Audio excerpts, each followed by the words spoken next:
श्री नंददास, आप गोस्वामी श्री तुलसीदास जी महाराज के चचेरे भाई थे, लेकिन उससे भी विशेष बात कि गोस्वामी तुलसीदास जी के आप सगे गुरु भाई भी थे। चाचा के पुत्र तो आप थे ही, लेकिन एक ही गुरु के दोनों शिष्य थे, एक ही जगह काशी में अध्ययन करते थे। तो तुलसीदास जी नंददास जी को अपना गुरु भाई ही बताते थे। चाचा के बेटे हैं ये बाद में बताते थे, ये मेरे गुरु भाई है, ऐसा बताते थे। आप खूब सुंदर कवित्त रचनाएं करते थे, खूब सुंदर सुंदर कविताएं लिखना, भाव लिखना, खूब सुंदर सुंदर अपने विषयों को स्पष्ट करना। आपकी लेखनी के ऊपर हमारे वृंदावन के श्री हितरवंश महाप्रभु के परिकर में हित ध्रुवदास जी हुए, जिनका एक बहुत प्रसिद्ध पद मैं गाता हूं कथा में। सहज स्वभाव पर्यो नवल किशोरी जी को, मृदुता दयालुता कृपालुता की राशि है, न कहू न रिस कहीं भूले हूं न होत सखी, रहत प्रसन्न सदा ही मुख हासी है। एकादशी के दिन महाप्रभु जी का प्राकट्य, उस दिन मैं हितरवंश महाप्रभु चरित्र सुनाऊंगा, बहुत अच्छा। तो हित ध्रुवदास जी नंददास जी के लिए कहते हैं, नंददास जो कछु कहो राग रंग सो पागी। नंददास जो कुछ भी लिखते हैं वो सब राग और रंग दोनों से पगा हुआ होता है, मतलब भरा हुआ होता है।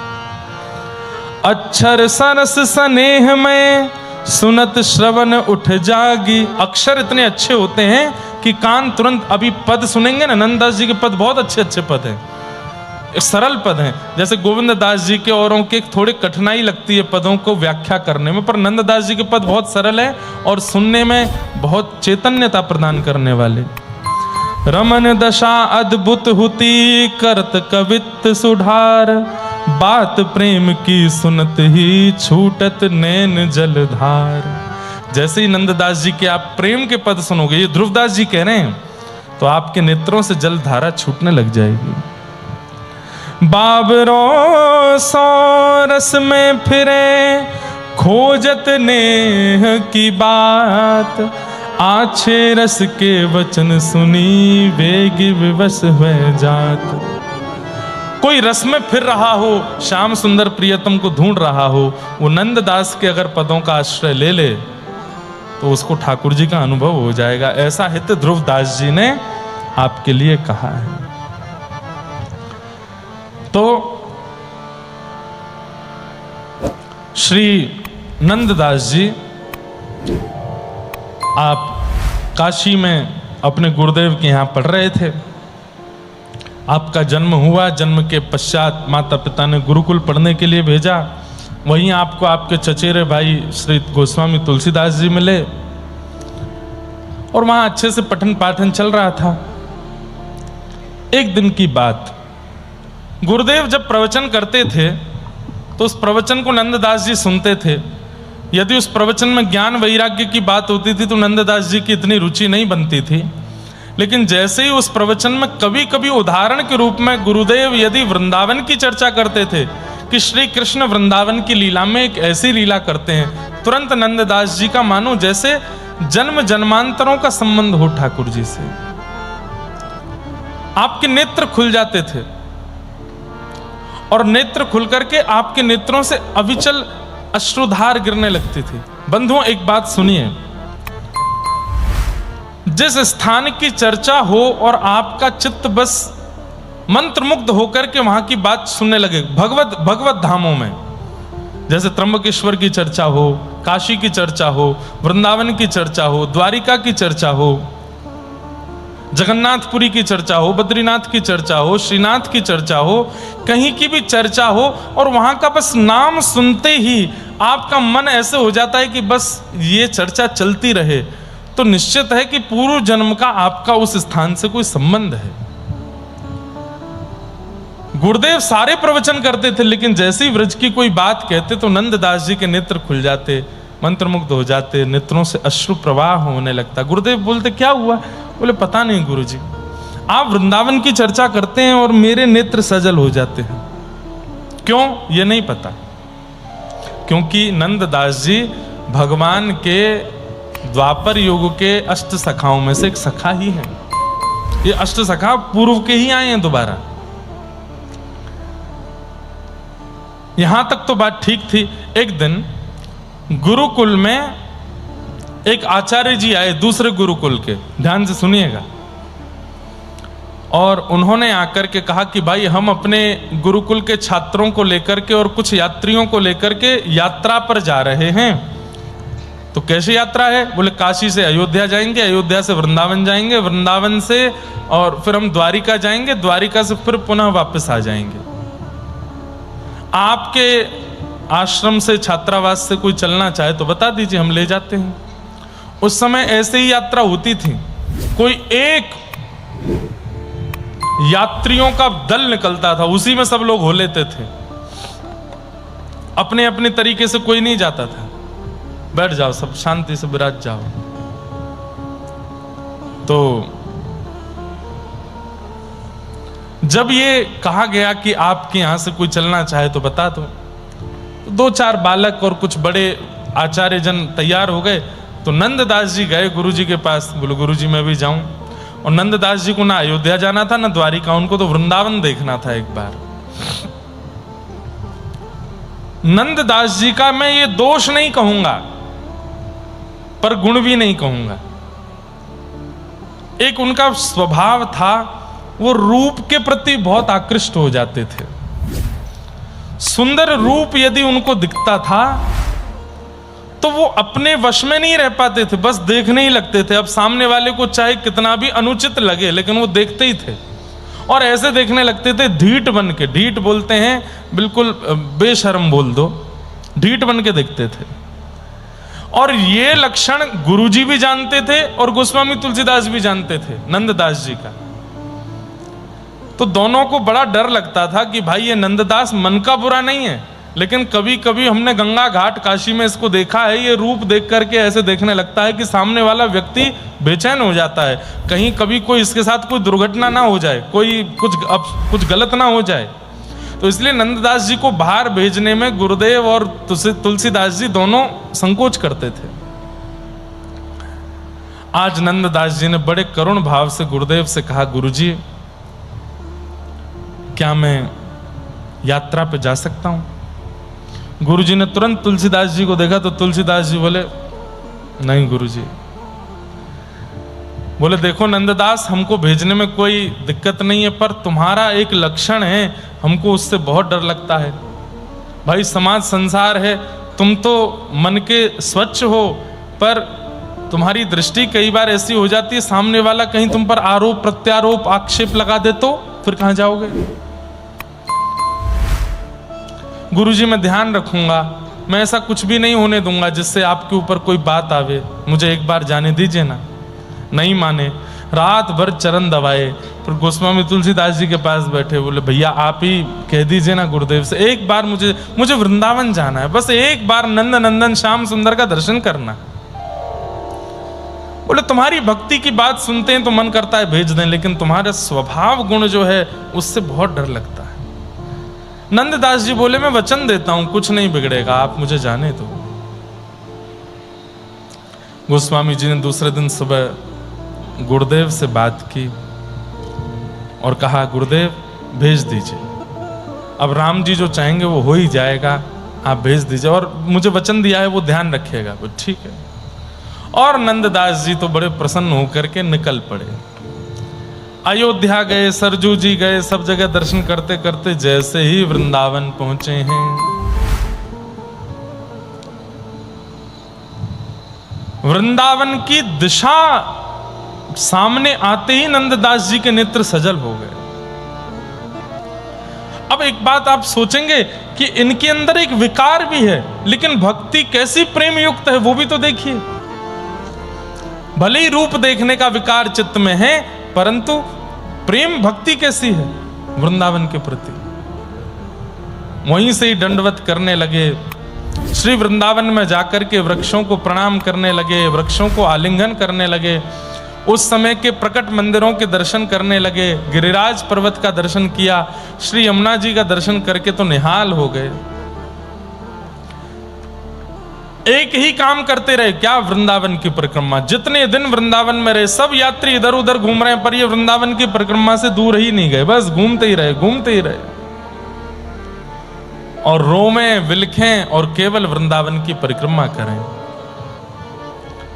4-5 दिन वृंदावन में रहने के बाद सब यात्रियों ने कहा अब आगे की यात्रा पर चलें।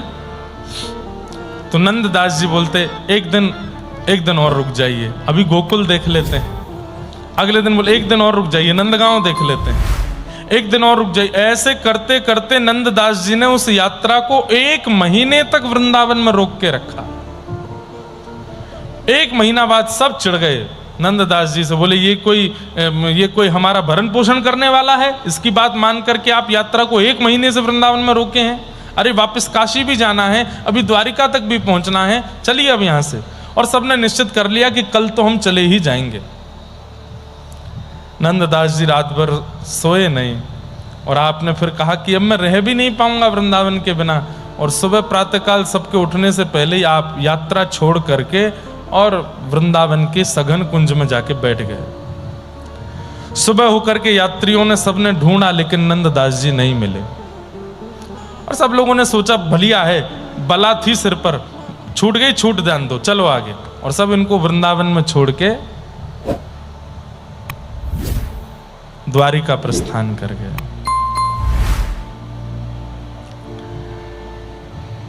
द्वारिका प्रस्थान कर गए।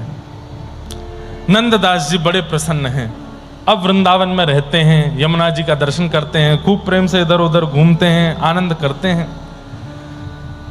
लेकिन एक दिन यमुना जी के तट पर बैठे बैठे आपके मन में आया कि मैंने बिना गुरुदेव से आज्ञा लिए, बिना अपने आचार्य को बताए वृंदावन धाम में रहना स्वीकार किया, कहीं इसका अपराध तो नहीं लग जाएगा मुझे। और मूल बात यह थी कि ठाकुर जी का अनुभव नहीं हुआ अभी तक, इसलिए इनको लगा कि कहीं गुरुदेव का अपराध तो नहीं लगा हुआ है मुझे कि मैंने उनसे बिना पूछे कर लिया। तो इन्होंने तुरंत अपना सामान उठाया और एक क्षण में ही दौड़े। यात्रा ज्यादा दूर नहीं पहुंची होगी, मैं चला जाता हूं, यात्रा में ही दोबारा सम्मिलित होकर काशी जाके गुरुदेव से आज्ञा लेके, नहीं मानेंगे तो मनाऊंगा, पर उनको मनाए बिना वृंदावन नहीं आऊंगा। चले गए। लेकिन स्थिति क्या हुई, ध्यान से सुनना। अब जिस रास्ते से यात्रा वृंदावन में प्रवेश करी थी वो रास्ता इनको पता था। ये दौड़ करके उस रास्ते पे जाएं और दौड़ते दौड़ते दौड़ते दौड़ते शाम हो जाए, और शाम को आकर के क्या देखते हैं, जहां से दौड़ना शुरू किया था दौड़ के वहीं आ गए, यमुना जी के तट पर। स्थिति ये हो गई कि पहले ये वृंदावन का त्याग नहीं कर रहे थे, अब वृंदावन इनको नहीं छोड़ रहा था। बहुत प्रयास किया, अलग अलग मार्गों से बाहर निकलने का प्रयास किया, लेकिन घूम फिर करके ये वहीं आ जाते। मन में विचार किया कि अब तो वृंदावन ही बाहर जाने का निकास मार्ग बंद कर दिया है मेरे लिए, अब मैं क्या करूं। तब आप रज से प्रणाम करते हैं, यमुना जी को प्रणाम करते हुए कहते हैं कि मेरी आगे की गति क्या होने वाली है, या तो उस गति की ओर मुझे ले चलिए, या फिर मुझे स्पष्टीकरण कर दीजिए कि मेरे को जीवन में ठाकुर जी मिलेंगे कि नहीं। अब वृंदावन में रहना ही है तो इसका स्पष्टीकरण किसी घटना के माध्यम से, लीला करिए तो सही मेरे साथ। इस प्रकार रज से, यमुना जी से, ब्रज भूमि से प्रणाम किया। और आप एक दिन भ्रमण कर रहे थे, एक सुंदर कुआं था, कुआं जानते हैं जिससे पानी आता है, उस कुएं पर जाकर के आप स्नान कर रहे थे। अब बहुत सावधानी से सुनिएगा, क्योंकि असावधानी करेंगे तो इस लीला के प्रति आपका दोष भाव प्रकट हो सकता है। बहुत सावधानी से सुनना। एक कुआं पर आप स्नान कर रहे थे, और उस कुएं के सामने एक क्षत्रिय व्यक्ति का घर था। उस क्षत्रिय व्यक्ति की पत्नी छत्राणी वो छत पर खड़े होकर के अपने गीले बालों को सुखा रही थी, और स्नान करते करते नंददास जी की उस पर दृष्टि पड़ी। जैसे ही दृष्टि पड़ी, ये तो देखते ही रह गए उसको। मैंने पहले ही बताया कि रूप देखने का दोष था इनके अंदर। और ये उसको देखते रहे देखते रहे देखते रहे। अब वो तो चली गई भीतर, अब ये बाहर ही बैठे हैं कुआं पर और उसके घर की ओर ही निहार रहे हैं। द्वार देख रहे हैं, खिड़की देख रहे हैं, जंगले देख रहे हैं, छत देख रहे हैं। सुबह से शाम हो गई लेकिन नंददास जी वहां से हिले नहीं। उस छत्री के घर में एक दासी काम करती थी, वो बार बार अंदर जा रही थी, बाहर आ रही थी। उसने नंददास जी को 3-4 बार देखा। मन में आया कि कौन है, यहां क्यों बैठे। भीतर जाकर के उसने छत्राणी से कहा कि द्वार पर एक बड़े दीनहीन से बैठे हैं और रूप देखने में तो ब्राह्मण लगते हैं, शिखा है, सूत्र है और तेजस्वी भी हैं, पर हमारे घर की ओर ही देख रहे हैं, आप जानती हैं क्या उनको। छत्राणी ने झांक करके जंगले से देखा, बोले नहीं हम तो नहीं जानते इनको, जाके पूछो क्या बात है। दासी ने जाकर के नंददास जी से पूछा, आप हमारे घर के द्वार पर बैठे हैं, कारण? झूठ नहीं बोला, सत्य बता दिया। बोले अंदर और कौन रहता है? बोले हमारे मालिक मालकिन रहते हैं। और भी कोई है? बोले नहीं, बस मालिक मालकिन हैं, उनके पिताजी वृद्ध और उनकी वृद्ध माता जी हैं। अच्छा, मैं सुबह स्नान कर रहा था तो ऊपर छत पर कोई बाल सुखा रही थी, वो कौन थी?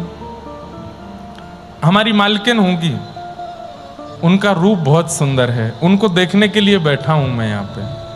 आप उनसे बोल देंगे कि वो छत पे आ जाएं। सुनकर के दासी के तो ताम्रवर्ण हो गया। कैसी बात करता है धूर्त, तू शर्म नहीं आती इस तरीके से बोलने में? इसमें शर्म की क्या बात है? उनका रूप सुंदर है और रूप इसीलिए तो मिलता है कि देखा जा सके। आप उनको बोलिए ना, बस एक क्षण दिख जाएं। मैंने जल भी नहीं पिया सुबह से और ना मुझे भूख लग रही है ना मुझे प्यास लग रही है, बस मैं एक बार उनको देख लूं फिर मैं जलपान करूंगा। दासी दौड़ करके भीतर गई और सिर पकड़ करके बोली, ये कैसी बला आ लगी है घर पर। वो बाहर खड़ा है आपको देखने के लिए, सुबह उसने आपको देख लिया था, तब से वो आपकी ही देखने की प्रतीक्षा में है। अब तो वो छत्राणी घबरा गई, बोले ये कैसा, अरे घर में सबको पता चलेगा, सब क्या सोचेंगे, सबके मन में क्या बात आएगी, इसको कैसे भी भगाओ ना यहाँ से। खूब प्रयास किया। नंददास जी बोले मैं चला जाऊंगा, एक बार उनसे कह दो मुझे दिख जाए।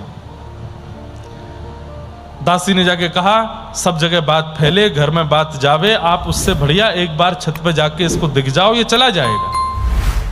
और वो छत्राणी जाकर के, बड़ा अटपटा सा चरित्र है नंददास जी का, सुनिए। वो दासी छत्राणी छत पर आकर के खड़ी हो गई और नंददास जी ने उसको देख लिया और जैसा कहा था वैसा ही, बस एक झलक देख करके तुरंत कुएं का जल लेके फिर पानी पिया, जलपान किया। वो वहां से चली गई, आप भी चले गए। दासी और छत्राणी बोली बला गई, भगवान पता नहीं कभी कभी क्या परीक्षा लेते हैं। अगले दिन भोर में दासी जैसे घर पर आई तो क्या देखती है, नंददास जी फिर से बाहर बैठे हैं और वहीं देख रहे हैं। दासी बोली अब क्या चाहिए, आज का कोटा भी तो उनके दर्शन से ही पूरा होगा, उनसे बोल दीजिए छत पे आ जाएं। क्या कर रहा है तू? मुझे भोजन नहीं सुहाता, मुझे जल नहीं सुहाता। उनको देखने के बाद ही इच्छा होती है कुछ खाने पीने की, एक बार बोल दीजिए ना। दासी भीतर गई, छत्राणी से जाके बोली ये तो फिर आ गया है, द्वार पर खड़ा है। छत्राणी बोली ये मेरे कौन से पाप का मुझे फल मिल रहा है, ये क्या हो रहा है साथ में। उसी समय उस घर के स्वामी छत्री का आगमन हुआ। घर पर आकर के देखा तो अपनी पत्नी को व्यथित देख करके पूछने लगा क्या बात है। घबरा करके उसने सब सत्य बताया। बोले मेरे मन में कोई दोष नहीं है, पर 2-3 दिन से ये एक ब्राह्मण है, द्वार पर आकर के बैठ जाता है और कहता है मुझे देखना है। क्षत्रिय बोला इसकी इतनी हिम्मत, निकल करके बाहर गए। नंददास जी क्या बात है? कुछ नहीं, क्यों बैठा है यहां पर? संभवतः आपकी पत्नी है वो। हां तो उनको दिखा दीजिए ना एक बार। क्षत्रिय बोला तेरा मुंह ना तोड़ दूं मैं, तेरी गर्दन काट के ना फेंक दूं मैं, निकल जाए यहां से। बोले आप मुंह तोड़ देना, गर्दन भी काट देना, एक बार उनका मुख दिखा दो। इतने में ही बूढ़े ससुर जी जो उसके पिताजी थे छत्री के, वो आ गए। नगर इकट्ठा होने लगा, सब लोग, अब लोगों को तो बात बनाने को चाहिए, और लोग बाग इस विषय को उछालने लगे। पूरे नगर में चर्चा ऐसी नहीं हो रही है कि नंददास उसको देखने जाते हैं, ऐसी चर्चा हो रही है कि वो घर की छत्राणी नंददास जी से उसका कोई संबंध है। लोगों ने अनर्गल बातें बना करके सब जगह प्रचारित करके उनको धूमिल करने लगे, लेकिन नंददास जी पे कोई फर्क नहीं, और वो परिवार, उनका घर से निकलना दुश्वार हो गया। सब लोग कहने लगे, अरे तुम्हारी घर की बेटी ऐसी, तुम्हारी बहू तो ऐसी, ओ पराये उसको देखती है, ऐसा करती है। छत्री बोला, आज मैं इसको जान से मार दूंगा। तो उसके पिता ने समझाया, बोले वो ब्राह्मण है और पूरा नगर उसको देखता है, अगर कल को वो नहीं दिखा, खोजबीन करने पे पता चला कि तुमने उसको मार दिया तो हमारी और बदनामी हो जाएगी। बोले क्या करें, हाथ पे हाथ धरे बैठे रहें, वो तो रोज आता है यहां पर। छत्राणी का रो रो के बुरा हाल, वो घर से नहीं निकलती है। तब आप लोगों ने निर्णय लिया, बोले हम एक काम करते हैं। बोले क्या? हमारे गुरुदेव गोसाई श्री विठलनाथ जी गोकुल में विराजते हैं। देखो ठाकुर जी कभी कभी गुरु आश्रय कैसे करवाते। हमारे गुरुदेव क्षत्रियों के उनके गुरु थे गोसाई श्री विठलनाथ जी, वल्लभाचार्य जी के पुत्र, श्रीनाथ जी की सेवा करते हैं। वो गोकुल में विराजते हैं और हम लोगों पे धन वन भी खूब ज्यादा है, तो रात रात में किसी को पता नहीं लगने देते हैं और ये नगर छोड़ करके हम लोग गोकुल चले जाते हैं। ये बला भी छूट जाएगी, गुरुदेव की सन्निधि भी मिल जाएगी, ब्रजवास भी हो जाएगा। और सब लोग इस पर रजामंदी हो गए। सुबह सुबह सारा सामान तैयार था, नंददास जी आए द्वार पर, एक बार दर्शन करने आते थे। वो छत्राणी आकर के जैसी छत पर खड़ी हुई, उसको देख के नंददास जी चले गए। नंददास जी के जाते ही आप लोगों ने सारा सामान बैलगाड़ी में रखा, निकल गए वहां से और सीधे गोकुल। अगले दिन नंददास जी जब आए तो द्वार पर ताला लगा देखा। आसपास लोगों से पूछा, ये कहाँ हैं, इनका घर बंद क्यों है? तो किसी ने बता ही दिया, वो पता तो चली जाती है सबको। किसी ने बता दिया, बोलो वो तो अपने गुरुदेव के पास गोकुल चले गए। गोकुल का नाम सुनते ही नंददास जी ने गोकुल की राह पकड़ी और आप गोकुल की ओर प्रस्थान करने लगे। अब परिवार तो सोचिए 12 घंटे पहले निकल गया था, पर नंददास जी में दर्शन की इतनी लालसा थी, दर्शन था जाने क्या ही था, वो इतनी तेज दौड़े कि वो लोग यमुना जी के तट पर पहुंचे हैं, सामान उठा उठा करके नाव में धर रहे हैं। इतने तो नंददास जी वहां आ गए और सामान धरते हुए दासी ने पीछे घूम करके देखा तो नंददास जी एक पेड़ पर ऐसे हाथ लगाए खड़े और मधुर छत्राणी को देख रहे हैं।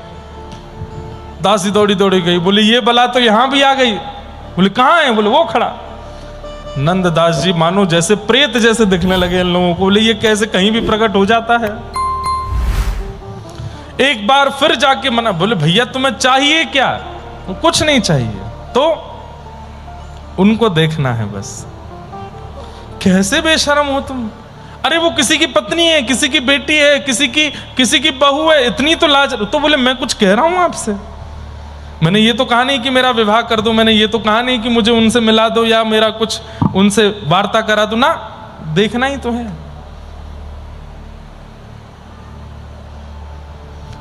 सब लोग नाव में बैठ गए और नाव वाले से कहा पार करने का कितना लोगे? बोले 1.5 रुपया। बोले हम तुझे 1.5 रुपया पार करने का देते हैं, 10 रुपया ऊपर से देते हैं। बोले किस लिए? सारे नाविकों को बोल दो इसको पार नहीं करें। नाव वाले ने कहा ठीक है, इसको पार नहीं करूंगा, आप चिंता मत करो। परिवार को पार कर दिया और उस नाव वाले ने सब में रुपए बांट दिए। बोले ये नंददास नाम का खड़ा है, इसको पार नहीं करना है चाहे जितना कहे। परिवार चला गया। मतलब अगर आज की डेट में नंददास जी के ऊपर कोई बायोग्राफी बना दी जाए तो थोड़े साइको जैसे लगेगा उनका चरित्र। कितने मतलब जैसे कोई आदमी पागल सा नहीं हो जाता है ऐसा। और कभी कभी ऐसों को ही ठाकुर जी पकड़ते हैं। प्रेम तो है चित्त में, पर अभी उस प्रेम को राह दिखाने वाले गुरु नहीं मिले। गंगा जी तो अवतरित हुई हिमालय से, लेकिन आगे आगे भगीरथ जी चल रहे हैं राह दिखाते हुए, तब जाकर के सागर में मिली हैं। ऐसे ही प्रेम सबके चित्त में होता है, भाव सबके चित्त में होता है, लेकिन उसको सही पथ दिखाने वाला गुरु चाहिए। दोष नाम की कोई वस्तु संसार में होती नहीं है, ध्यान से सुनिएगा। दोष नाम की कोई वस्तु संसार में होती नहीं है। हमारा जो गुण ठाकुर जी से विमुख हो जाता है वही दोष बन जाता है, और जो गुण ठाकुर जी में लग जाता है वही भक्ति बन जाता है। दोष नाम की कोई वस्तु नहीं होती। क्रोध दोष नहीं है, संसार में है तो दोष है, ठाकुर जी के प्रति हो जाए तो। कल देख रहे थे गोविंद दास, ठाकुर जी कोई गोटी मार रहा है, ठाकुर जी से ही लड़ रहा है, वहां क्रोध का अनुभव हो रहा था ना, प्रेम का अनुभव हो रहा था। मोह यदि दोष है तो कब है? जब संसार में है, लेकिन वही भजन में है तो वो दोष नहीं है।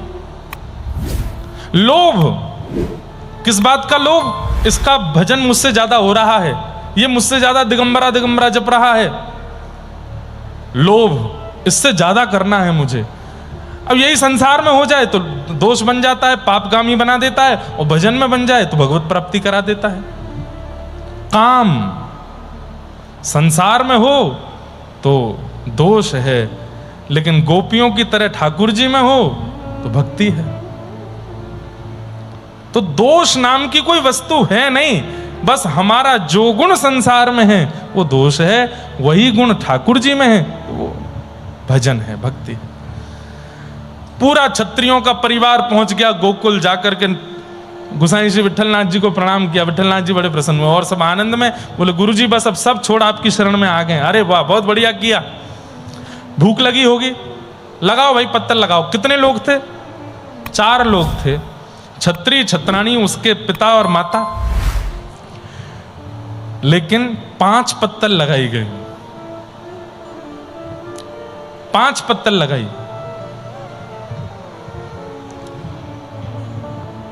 दासी भी थी, 6 पत्तल लगाई। अब परिवार के लोग पत्तल देखें, और वो खाली पत्तल जब देखी तो डर तो लग ही रहा था, नंददास कहीं भी आ जाता है। गुरुजी हम तो 6 ही लोग हैं, ये 5वीं पत्तल किसके लिए? गोसाई श्री विठलनाथ जी मंद मंद मुस्का के बोले, यमुना के उस पार भी एक भूखा खड़ा है, उसको भी भूख लगी है, वो भी पाएगा। अब तो इनके आंखों से आंसू छूट गए। बोले, गुरुजी उसका नाम मत लीजिए आप, हमको वो प्रेत के जैसा दिखाई दे रहा है, उसने हमारा, हम तो ब्राह्मण जान के उससे कुछ कह नहीं रहे, ऐसा कर रहा है। गोसाई जी बोले, मुझे सब पता है, पर भैया इस संसार में दोष नाम की कोई वस्तु होती नहीं, उसके अंदर देखने का शौक है, वो सुंदरता के पीछे मरता है। अभी उसने नंद नंदन को देखा नहीं है ना, तुम लोग चिंता मत करो, यहीं बैठ जाओ गोकुल में। अब 2 दिन का समय दो, 2 दिन बाद अपनी पत्नी को उसके सामने खड़ा करना, देखने की भी इच्छा प्रकट हो जाए तो हमारा नाम बदल देना। और हमने नाव भेजी है उसको बुलाने के लिए, बुलाओ। एक नाविक गया, नंददास सुबह से बैठे थे, हाथ जोड़ रहे थे नाव वालों के, कोई भी उनको पार नहीं कर रहा था। तब एक नाविक आया, बोले, गोसाई श्री विठलनाथ जी ने नाव भेजी है, तुमको बुलाया है गोकुल, चलो। आप गोकुल पहुंचे, गोसाई श्री विठलनाथ जी के सामने जैसे ही पहुंचे, गोसाई जी का दर्शन किया। कहो नंददास कैसे हो? आपको मेरा नाम कैसे पता? मैंने तो ऐसे ही बोल दिया, तुम्हारे मुख से लग रहा था कि हम नंद नंदन के दास हैं और तुम उनके प्रेमी लगते हो, तो नंददास बोला। कैसे हो? अच्छे हैं, प्रसाद पाओ। प्रसाद पवाया, चलो आओ तुम्हें दर्शन कराता हूं। और आपने नंददास को ले जाकर के ठाकुर जी के नवनीत प्रियालाल, विश्व के सबसे पहले लड्डू गोपाल नवनीत प्रियालाल, इतने से हैं, अंगुष्ठ मात्र, आज भी नाथद्वार में दर्शन होता है उनका। श्रीमद वल्लभाचार्य महाप्रभु के सेवा के ठाकुर जी इतने से ही हैं बस। और उनकी ही ये झांकी है, शोभित कर नवनीत लिए, घुटुरुन चलत रेणु तन मंडित, गोरोचन तिलक किए। जाकर के भीतर गोसाई श्री विठलनाथ जी ने प्रार्थना की, बोले द्वार पर नंददास आया है और रूप देखने की बड़ी आसक्ति है उसमें नाथ, आज ने अपनो मुखार बिंद दिखाए दो। आहा, आज कृपा कर दो ना नाथ। ऐसी आसक्ति, ऐसी दृढ़ता किसी को देखने की मैंने पहली बार देखी है किसी में। पागल है, बावला है सुंदरता देखने के लिए, दिखा दीजिए ना अपना रूप। संसार से छूट के जब आपको देख लेगा तो हो सकता है कि आपके ऐसे यश का गान करे, गुण का गान करे कि पूरा विश्व कृतार्थ हो जाएगा। और गोसाई श्री विठलनाथ जी ने 1.5 घंटा श्री नवनीत प्रियालाल जी को मनाया, पलना झूल रहे हैं ठाकुर जी, और मनाते हुए कहा जय जय, बस मैं इसी आशा में खोल रहा हूं दर्शन कि आप उसको अपना रूप लखाओगे। और जैसे ही कपाट खोले हैं, पलना पर ऐसे हाथ में नवनीत लिए और एक हाथ नीचे है, 2 घुटनों पर ठाकुर जी सुंदर यशोदा मैया की चुनरी पहने छोटे से लड्डू गोपाल झूल रहे हैं झूला। और जैसे ही कपाट खुले, नंददास जी ने नेत्र खोल करके सामने देखा। सबको तो लग रहा है कि नवनीत प्रियालाल खड़े हैं, लेकिन जैसे ही नंददास ने देखा, ठाकुर जी दोनों पैर लटकाए झूला पर बैठे हैं और ऐसे नंददास को अपनी ओर बुला रहे हैं। ये झांकी जब देखी ठाकुर जी की अपनी ओर खींचने वाली, नंददास के तो रोम रोम कंपित होने लगे, अविरल अश्रुधार नेत्रों से गिरने लगी। कुछ कहना चाह रहे हैं पर होठ फड़फड़ा रहे हैं, शब्द प्रकट नहीं हो रहे हैं, बस पूरा शरीर कंपायमान होने लगा। आचार्य चरण श्रीमद गोसाई विठलनाथ जी देख करके बोले, नंददास क्या हुआ, क्या दिख रहा है? आहा, तब पता नहीं कौन से गुण पर दयानिधि रीझ जाते हैं। ये दयानिधि आपसे कब, कहां, कैसे रीझ जाते हैं कुछ पता नहीं है। कहां अत्यंत विकार युक्त श्री नंददास जी का जीवन चल रहा था और कहां गोपाल जी को इतने प्रिय लग गए कि बस एक झलक में, कहां तो लोगों 10-10, 20-20, 50-50 साल तक दर्शन करते रहते हैं नित्य प्रति, तब भी उन पर कोई कृपा नहीं होती। और किसी किसी को एक झांकी, हमारे व्रज में एक गाते हैं, लखी जिन लाल की मुस्कान, लखी जिन लाल की मुस्कान, लखी जिन, लखी मतलब देखी, ब्रज भाषा का ये भाव है। अच्छा, इसमें एक और बात है। एक बात तो यह है कि जिसने ठाकुर जी की मुस्कान देख ली, और दूसरा भाव यह है कि ठाकुर जी ने जिसको मुस्कुरा कर देख लिया। अभी दत्त प्रभु के दर्शन हम करने जाते हैं, हमको देखते हैं पर मुस्कुरा के नहीं देखते होंगे, सामान्य रूप से ही देखते हैं। लेकिन किसी को देख करके अगर ठाकुर जी मुस्कुरा जाते हैं, वो हंस गए तो बस बात बन गई, है गो काम। फिर ना तुम कोई काम के नहीं रह पाओगे, फिर तो वो जहां चाहेंगे वैसे ही रहोगे। ठाकुर जी ने जिसको हंस करके देख लिया, या ठाकुर जी की मुस्कुराहट जिसने देख ली, तिन्ही बिसरो वेद विधितम, विधि विधान वेद सब वो भूल जाएंगे, उनको कुछ भी याद नहीं रहेगा। जोग संगम ज्ञान, लखी जन लाल की मुस्कान। एक बार लाल जी को मुस्कुराते देख लिया तो फिर और कुछ नहीं देख। हमारे रामानुज परंपरा में एक भक्त हुए, उनका नाम था धनुर्दास। उनकी पत्नी इतनी सुंदर थी, इतनी सुंदर थी कि वो अपनी पत्नी को ही देखते थे पूरे दिन। कहां तक कहें कि जब बाजार शॉपिंग करने उनकी पत्नी जाती थी तो वो अपनी पत्नी के ऊपर छतरी लेके चलते थे। अच्छा, ऊपर छतरी लेके चलते थे, ये तो एक बात हंसी की है ही, पर उल्टे चलते थे कि उसको देखता हुआ चलूं मैं, ऐसे चलते थे। और पूरा नगर देख करके हंसी करता था उनकी, उनको किसी से लज्जा नहीं होती, हंसते रहो तुम लोग। एक दिन रंगनाथ भगवान की सवारी निकल रही थी और तब आचार्य प्रवर श्री रामानुजाचार्य जी ने उनको देख लिया। सब हंसी उड़ा रहे थे, देखो देखो देखो देखो जोरू का गुलाम देखो कैसे पत्नी को ही देखता रहता है 24 घंटे। आचार्य चरण ने जब उनको देखा तो बिल्कुल ऐसी ही घटना घटी। उनको लगा कि भाई ये धनुर्दास में देखने की ललक है, ठाकुर जी का रूप दिख जाए तो।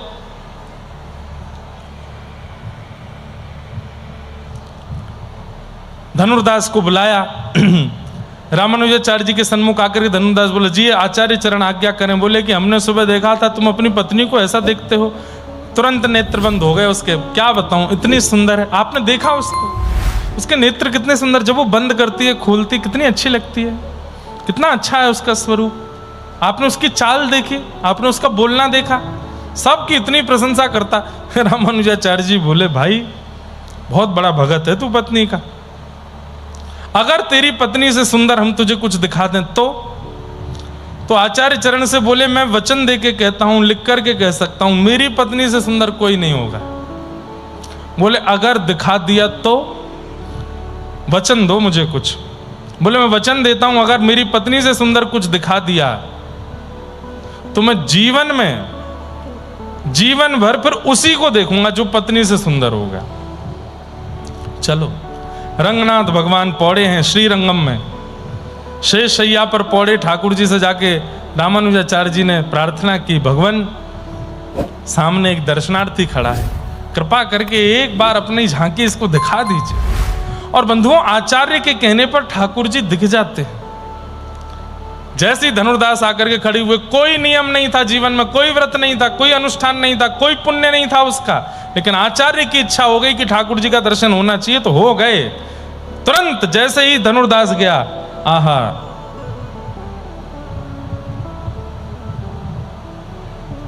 शेषनाग पर पौड़े हुए ठाकुर जी उठ कर के बैठ गए, शंख चक्र गदा पद्म धारण कर लिए, कमल मुख नयन, ऐसे सुंदर, इतनी सुंदर झांकी कि धनुर्दास तो घुटनों पर बैठ गया, बस हाथ जोड़ के नेत्रों से अश्रु प्रवाह। बोला एक क्षण के लिए ठाकुर जी लेटिएगा नहीं, अभी आता हूं। कहां जा रहे हो? बोले अभी आता हूं ना। दौड़ के गया, घर से पत्नी को खींच के लाया और पत्नी को भी बिठाया। बोले आज से वचनबद्ध होकर के, कसम खा करके पत्नी सहित आपका दास हूं, अब आपको ही निहारूंगा और किसी को नहीं निहारूंगा। और फिर रामानुजाचार्य जी ने बड़ी कृपा की उसके ऊपर, बड़े अद्भुत। धनुर्दास, लखी जिन लाल की मुस्कान, लखी जिन लाल की मुस्कान, नेम व्रत आचार पूजा, नेम आचार पूजा, पाठ गीता ज्ञान, पाठ गीता लखी जिन लाल की मुस्कान, लखी जिन रसिक भगवत द्रग दई असि, रसिक भगवत द्रग दई असि, ऐंच के मुख म्यान, ऐंच के। हमारे व्रज के रसिकों की बातें समझना बहुत बड़ी बात है। इतनी बड़ी बात लिखी है यहाँ पर, अब इसको कोई गुरु के बिना समझ नहीं सकता। रसिक भगवत द्रग दई असि ऐंच के मुख म्यान। अब इसका व्याख्यान करना ही बड़ा टेढ़ा काम है, लेकिन कितना सरल है। तो क्या कह रहे हैं? रसिक भगवत रसिक देव जी का पद है, वो क्या कह रहे हैं? बोले द्रग दई असि ऐंच के मुख म्यान। बोले ठाकुर जी के नेत्र जो हैं, ये बाण हैं, और इन बाणों की कमान क्या है? बोले ये यहां कमान है। तो भगवत रसिक देव जी कह रहे हैं बाहों कैसे जाती है, ये आईब्रोज कैसे जाती हैं? यहां से ऐसे करके ये जाती हैं।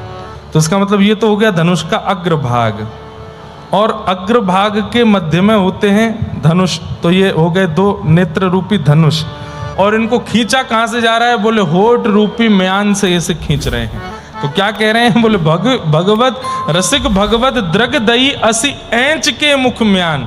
बोले ठाकुर जी ने ऐसे तिरछे हंस करके अपनी म्यान खींच करके अपना ये धनुष का धागा खींचा है होठ से हंस करके, और ऐसे करके हमारी ओर देखा है और आंखों से बाण चला दिया। अब हम घायल हो गए हैं, अब इनके अलावा किसी और को देख ही नहीं पा रहे। रसिक भगवत द्रग दई असी एंच के मुख म्यान, लखी जन लाल की मुस्कान। नंददास जी तो बस अब ठाकुर जी हो गए। अब ठाकुर जी के अलावा और किसी को ना देखते हैं, ना किसी के पास जाते हैं, ना किसी की कुछ सुनते हैं। पूरे दिन बस केवल मेरे तो गोविंद ही गुणगान, मेरे तो गोविंद ही गुण